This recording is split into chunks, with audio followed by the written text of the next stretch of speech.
In this video, I'm going to show you how to draw the tree that goes under your tree house, and then also how to use colored pencils to color it and give it some texture. So the main thing while you're drawing your tree house or your tree for your tree house, is to think about the fact that a tree, the thickest part is down at the bottom where it meets the ground, and then it gets thinner from there.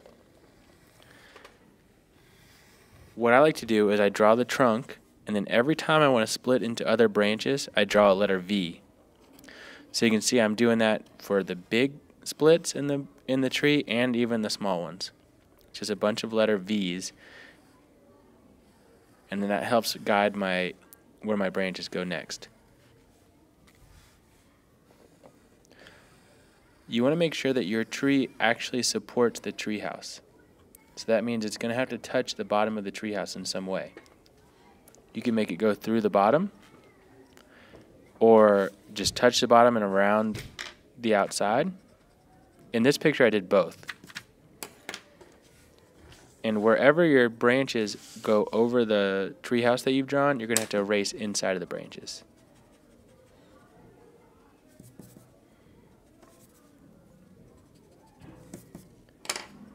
At some point when your branches start to get too thin and they turn into like kind of twigs, you can start just adding big groups of leaves, or just go into the single lines and make branches like I'm doing here.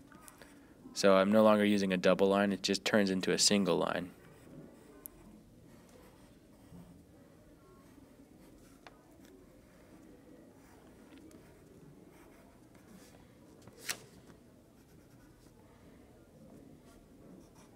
If you want your tree to look more natural, like a tree in real life, think about how even when the tree is growing out, it also is kind of making its way upward towards the sunlight. Now, you'll see some branches will go down in nature, but most of them go kind of up and out. Okay, so once you've drawn your tree, you might want to ink it. Don't ink it with a Sharpie. If you ink it with a Sharpie, it's going to make your drawing look totally flat. But if you want to ink it with a pen, a ballpoint pen, that's fine. But one thing that I normally suggest, but a lot of people prefer not to do for some reason, is a black colored pencil. I think is way easier and looks even better. You can go over your pencil lines with a black colored pencil and it looks really nice.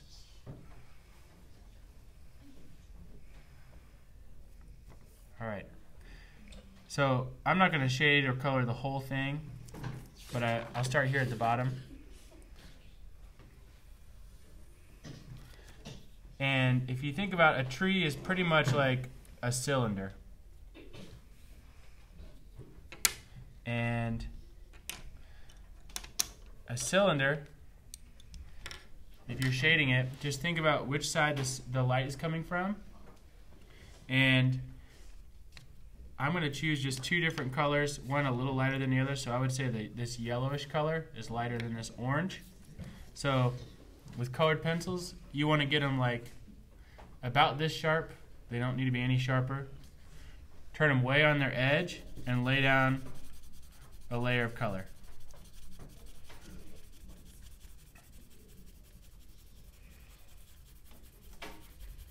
And you definitely don't have to go this fast.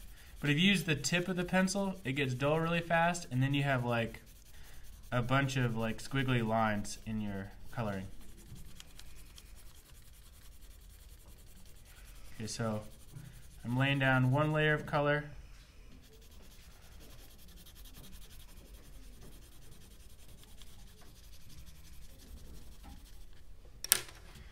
And then if the light is coming from this way, then this part's going to be the darker side. And so I'm going to start layering another color on top.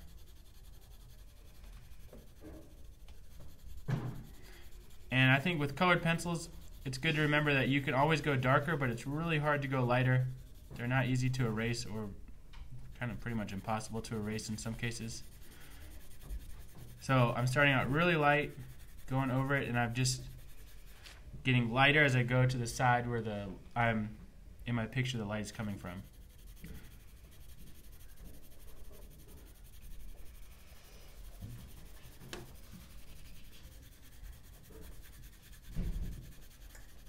And as I feel more confident with it, I can start to go darker on the shaded side.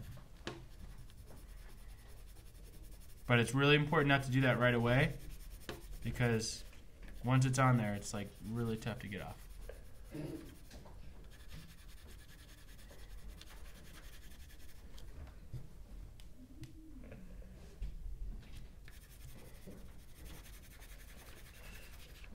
Okay, so if you do that all the way up your tree and think about each branch as like a cylinder shape, it'll really make it look more three-dimensional. You can also go in with the black colored pencil or just another color. I think I'm going to get a red colored pencil and try it. And I'm going to add texture, like the texture of the bark. And there's all different types of trees, so maybe the bark is smooth and you won't see it much, but I'm going to do one with like some pretty heavy bark.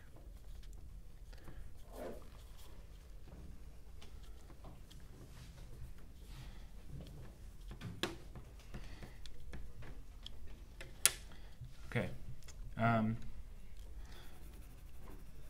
Then when you do your tree house, I would think about the same kind of thing as far as like where the light is coming from. And I would shade one side darker than the other, and that'll keep with the 3D effect. But for the tree house, since I used warm colors on the tree to make it pop, I'm going to use cool colors on the tree house. And I got like a light blue and a navy blue. So I would start with the light blue and put down a layer.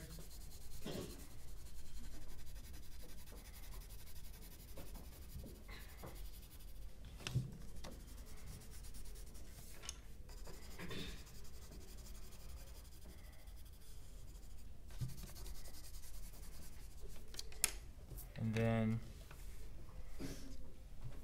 I would start adding in the darker blue.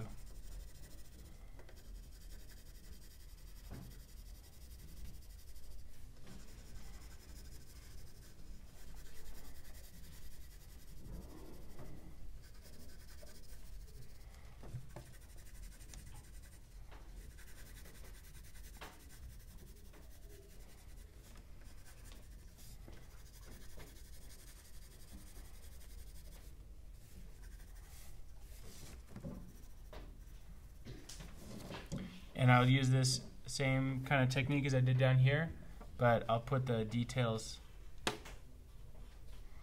with this darker color.